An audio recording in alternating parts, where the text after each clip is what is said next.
Hoy vamos a empezar a hablar de las oraciones de relativo. Vamos a intentar hacerlo un poquito comprimido para que tengamos una clase más o menos rápida, pero iremos trabajando sobre ellas. Bien, una oración de relativo es una oración adjetiva, como vamos a ver a continuación. Por lo que funciona como si fuera un adjetivo y por tanto la función habitual va a ser complementar a un sustantivo. Pero va a poder tener básicamente dos tipos de funciones esenciales, que son, por un lado, la de adyacente nominal, igual que en español. Los chicos guapos vienen tarde, los chicos que son guapos vienen tarde. Ya veis que ahí la oración lo que hace es especificar a un elemento previo, que es el que llamamos el antecedente, luego lo veremos, y tenemos una segunda función, que es la función de aposición, que se caracteriza principalmente porque va entre comas y que además explica, sin especificar, simplemente dando una información adicional, algún dato o alguna característica de su antecedente. Los chicos, coma, que son guapos, coma, vienen tarde.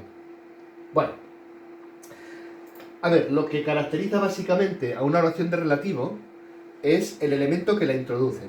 Siempre es o un pronombre relativo, como qué o cuál en español, un adverbio relativo, como puede ser en español dónde o cuándo, pero recordad que los adverbios relativos son aquellos que podemos sustituir por cuál o cuáles con la preposición correspondiente.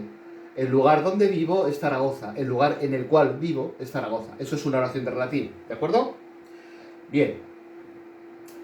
Entre todas las formas que introducen las oraciones de relativo en latín, el pronombre por excelencia es el que veis ahí, qui, quae, quo. Por eso, este nos lo tenemos que aprender a conciencia, como si fuera un ica, eco o cualquiera de los otros pronombres demostrativos que hemos visto hasta ahora. Bien, ¿cómo se declina qui, quae, quo? Vamos a verlo a continuación. Evidentemente, puesto que es un pronombre y tiene que sustituir a un nombre, cualquier nombre puede tener un género, el que sea, masculino, femenino, neutro, puede estar en singular o en plural y puede estar en cualquier caso, pues el pronombre igual. ¿De acuerdo? Es decir, como ica, ecoc o cualquiera de los demostrativos que hemos visto, insisto. Bien, vamos a ver. En el nominativo singular tenemos qui masculino, qua femenino, quod neutro. Vocativo no tiene, porque no existe esa función en un relativo. En el acusativo, quem, quam, quo. El genitivo es único para los tres géneros, cuius. El dativo también es único para los tres géneros, cui. Fijaos cómo es bisilábico, es cui, frente al monosilábico qui, ¿de acuerdo? Y en el ablativo tenemos quo, qua, quo. Para el plural tendremos qui, quae, quae, en nominativo, vocativo no tiene, acusativo quos, quas, quae, genitivo quorum, quorum, quorum, y para el dativo y el ablativo tenemos la misma forma para los tres géneros, que es quibus. Bien, lo que nos cuesta en un principio es ya no solo identificar la función, lo cual es relativamente fácil en latín, puesto que al fin y al cabo, si nos aparece declinado, el caso en el que aparezca ya nos indica una función. Es decir, nos aparece un cuius, pues ya sabemos que es un genitivo y por tanto lo normal es que sea complemento del nombre. El problema está en la hora de traducir. A ver, nosotros en español tenemos 4 relativos básicos. Los más importantes y comunes son que y cual. En que nos puede aparecer con artículo o sin él, cual aparece siempre con artículo, y estos dos son los que aparecerán más veces.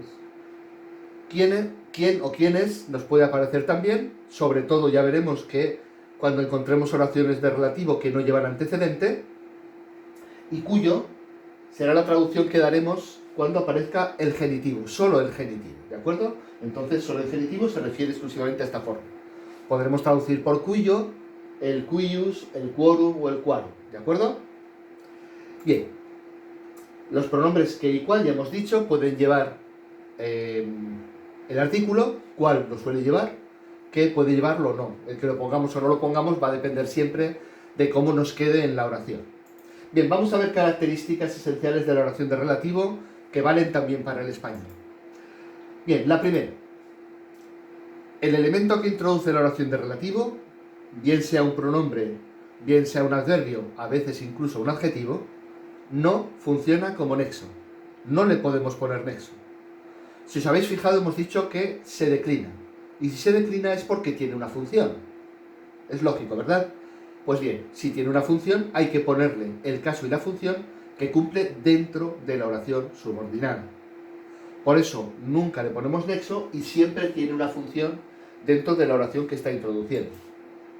Otra característica que ya hemos visto también es que el relativo, sobre todo el pronombre, tiene un antecedente. Es ese sustantivo previo del cual damos una aclaración o que estamos especificando.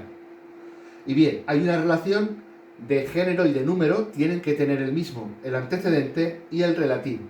Imaginaos en español, los chicos los cuales son feos no ligan nada. Los chicos masculino plural, los cuales masculino plural. No podríamos decir los chicos la cual son feos, ¿verdad? Bien, tiene que haber una concordancia de género y de número. El caso podría concordar también, pero no es obligatorio. ¿Por qué? Porque fijaos que como el relativo tiene que cumplir una función dentro de su propia oración, será esa función que cumpla dentro de la subordinada la que indicará en qué caso tiene que ir. Hemos visto los chicos que son guapos, ¿vale? Los chicos a los cuales vi el viernes se iban de marcha. Los chicos es el sujeto de iban, a los cuales vi, a los cuales es el complemento directo de vi, ¿verdad? Pues bien, los chicos irá en nominativo, a los cuales irá en acusativo, ya que es el complemento directo. Pueden coincidir en casos si los dos tienen la misma función, antecedente y relativo, pero no tiene por qué ser así. ¿De acuerdo? Bien, vamos a ver algún ejemplo. Tenemos una oración donde podemos identificar un relativo, un verbo, otro verbo. Tenemos dos oraciones, una principal y la otra subordinada. Lo normal es que la subordinada, como ocurre en cualquier otro tipo de oraciones, empiece con el elemento que introduce, en este caso el relativo, y finalice con el verbo. Tampoco es obligatorio, pero es lo normal. Bien, una vez que hemos identificado esa oración, ponemos los elementos y sus funciones, y luego decimos qué tipo de oración es y qué función cumple. En este caso, la oración de relativo, como tiene un antecedente que es puer, está funcionando como un adyacente del mismo.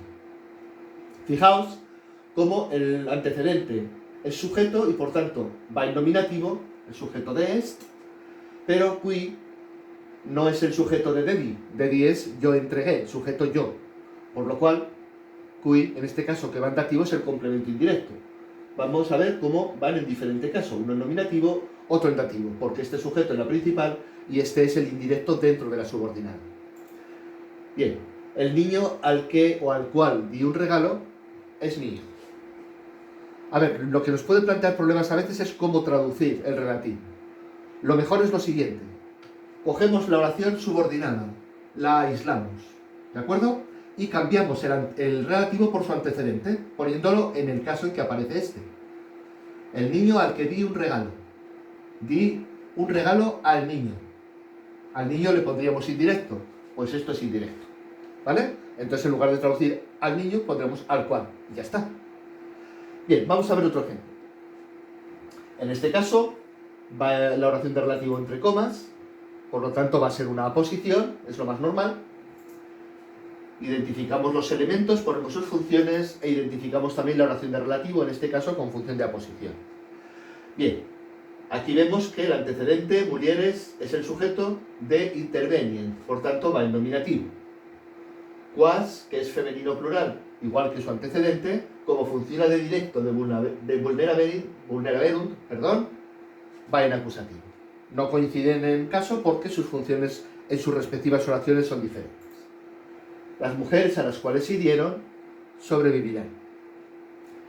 Bien, otra cuestión. ¿Qué ocurre cuando la oración de relativo no lleva un antecedente al que referirse? Pues se sustantiva. Ocupa la posición y la función que tendría esa oración, ese antecedente que no aparece. Por tanto, una vez que se sustantiva, tendremos que indicar qué función tiene ese sustantivo en forma de oración. Las funciones típicas del sustantivo, ya sabemos, sujeto, directo, atributo y aposición. Habrá que identificar cuáles en cada caso. Vamos a ver aquí un par de ejemplos. El primero. Dos oraciones, una introducida por un relativo con su verbo, la cerramos, identificamos la oración, la otra con un verbo principal. Si os fijáis, este relativo no lleva ningún antecedente aquí delante.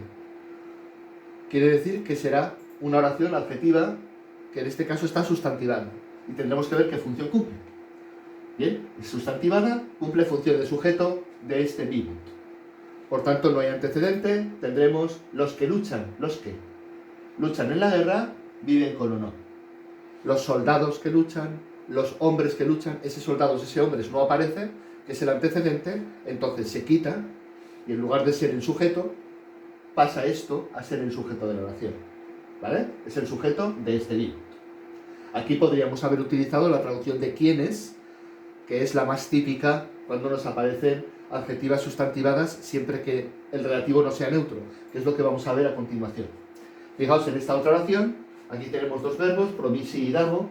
Dabo es el principal, ya que no lleva nada que lo introduzca. Aquí tenemos este elemento introductor, que es el quo. Dabo, primera singular, yo entregaré.